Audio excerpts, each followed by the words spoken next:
இன்றைக்கி வாங்க குருமா பண்ணலாம். வெஜிடபிள் குருமா. மிளகு போட்டுக்கிட்டேன், தேங்காய் போட்டுக்கிட்டோம். எல்லாமே அப்படியே பொன்னரமாக வறுக்கிறோம். ஓகேங்களா? வறுத்துக்கலாம். பூண்டும் வதக்கிறோம். நம்ம இதோடு சேர்த்து அப்படியே வறுத்துக்கிறோம். ஓகேங்களா? இதோட பச்சை மிளகாய் மிக்ஸ் பண்ணிக்கலாம். இதையும் பொன்னரமாக வறுத்துக்கலாம். எல்லாமே கம்ப்ளீட்டாக இது மாதிரி பொன்னரமாக வறுத்துக்கோங்க. தேங்காவை, சோம்பு வறுத்துக்கோங்க, கேஷ்யூநட்டும் வறுத்துக்கோங்க. போட்டு எல்லாமே நல்லா வறுத்து எடுத்துக்கோங்க.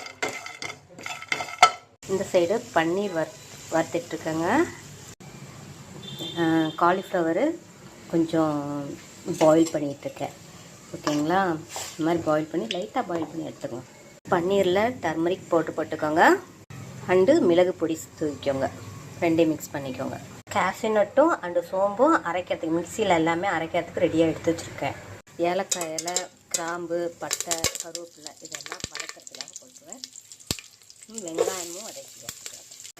உருளைக்கிழங்கு உரிச்சு போட்டுருக்கேன். கட் பண்ணி போட்டுக்கோங்க. தோல்லாம் நல்லா சீவிட்டு கட் பண்ணி போட்டுக்கோங்க. உருளைக்கிழங்கு, டர்மரிக் போட்டுக்கோங்க. மிளகு பொடி போட்டுக்கோங்க. நல்லா மிக்ஸ் பண்ணி விடுங்க. மற்றும் மிக்ஸ் பண்ணிக்கலாம்.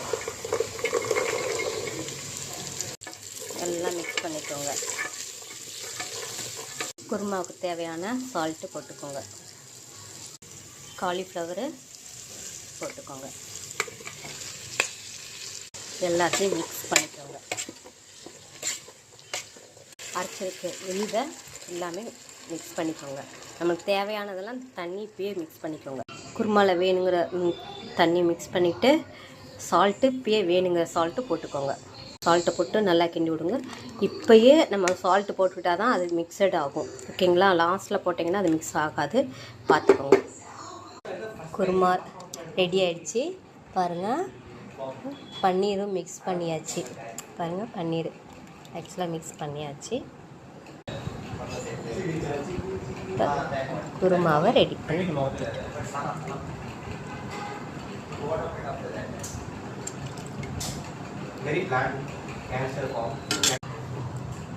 வாங்க சாப்பிட்லாம்.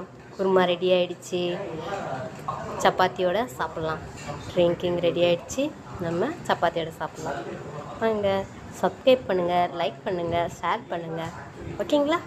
நீங்களும் செஞ்சு சாப்பிட்டு பார்த்துட்டு எனக்கு கமெண்ட் பண்ணுங்கள்.